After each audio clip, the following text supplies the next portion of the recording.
Decius began his rule by persecuting the Christian population in the empire.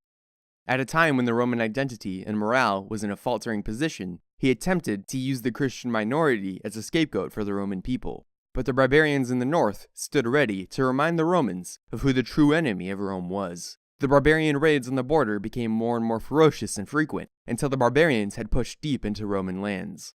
The governor of Thrace decided to side with the barbarians, and declared himself emperor with their support, but was soon after killed by them. The barbarians then returned to their homeland with the loot and Roman captives, some of whom were senators.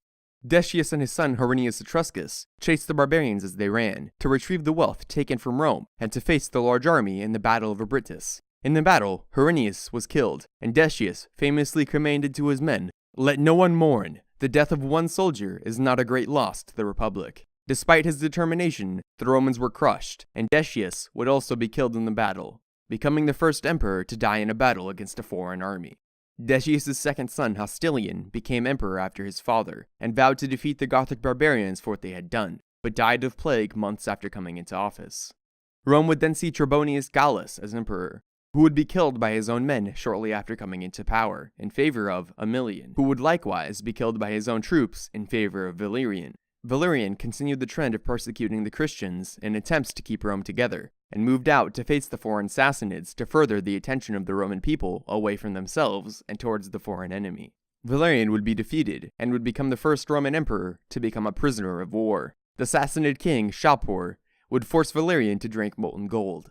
Valerian's son, Gallienus, would become ruler of Rome, but shortly after the capture and murder of a Roman emperor in foreign lands, the general, Postumus, declared his own realm, seceding Britannia, Iberia, Germania, and Gaul. Postumus then moved on Cologne to find and kill Gallienus' son, Saloninus. The Roman Empire would remain in a standstill against the Gallic Empire for years. To the east, the Heruli invaded across the Black Sea, pillaging Greek cities. The Romans defeated the invading fleet, and gave the general responsible, Claudius II, the title of Gothicus, and then the title of emperor after the murder of Gallienus. Claudius turned his attention to the Alemanni, who were invading across the Alps. Defeating them, he turned his attention towards the Gallic Empire, taking Hispania back for Rome. He then moved to the east to face the invading Vandals, but died of plague before he could face them. To the east, more problems erupted in Rome, as the eastern provinces had been conquered by Zenobia, the queen of the newly established Palmyrene Empire. Aurelian, Claudius' successor, came to power after him, easily defeating the Vandals and then turning his attention to the rebels in the east. After conquering them, he moved to the Gallic Empire in the west, and finally reunited the empire under Roman rule. Aurelian sought more than just reunification, and set out to the east to conquer the Sassanids. The empire had been weakened in the same way that Rome had. With the deaths of Shapur and his successors, the east seemed ready for the taking.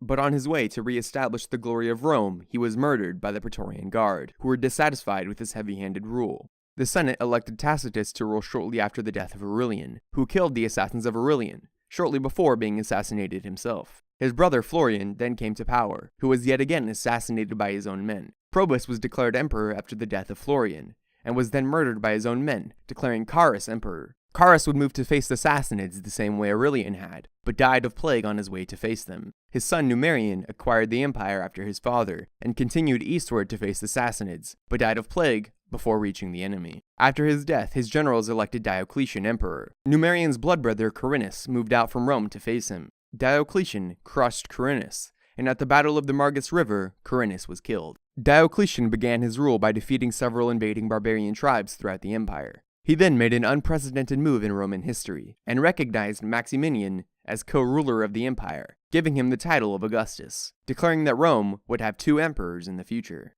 Then to further this development, each emperor declared themselves new princes, or Caesar. Diocletian appointed Galerius his Caesar, and Maximian chose Constantius.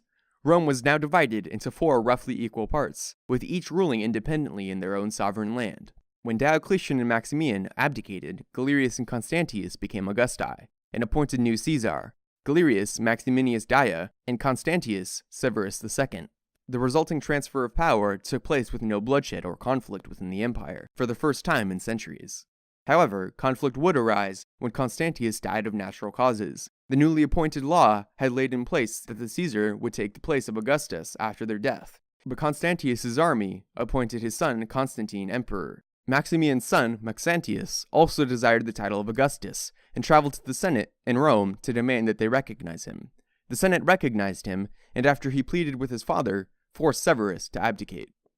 But after, a meeting was held to prevent civil war, and it was decided that Constantine would take the position of Caesar, underneath his new Augustus, named Licinius. In the east, Galerius would keep the title of Augustus, and Severus II Daia, Caesar. When Galerius died, conflict broke out, as Licinius, who was technically Augustus of the West, was living in the east, and came into conflict with Maximinus. He strengthened his position by proclaiming Constantine Emperor of the West, while Maximinus allied with Maxentius, son of Maximianus. The first conflict came about when Constantine crossed the Alps and defeated Maxentius at the Battle of the Milvian Bridge.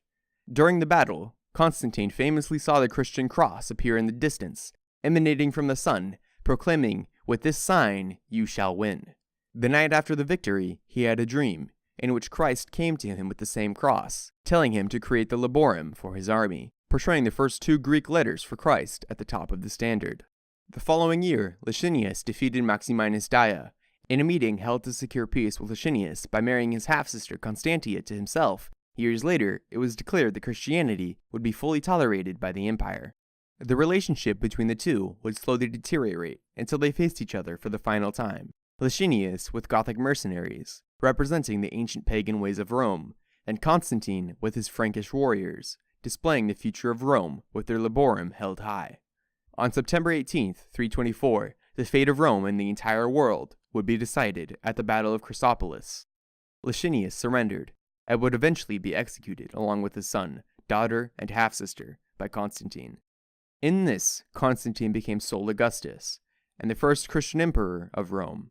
Constantine sought to spread his beloved religion to the newly acquired eastern half of the empire, by constructing a new city to solidify the east under his Christian rule.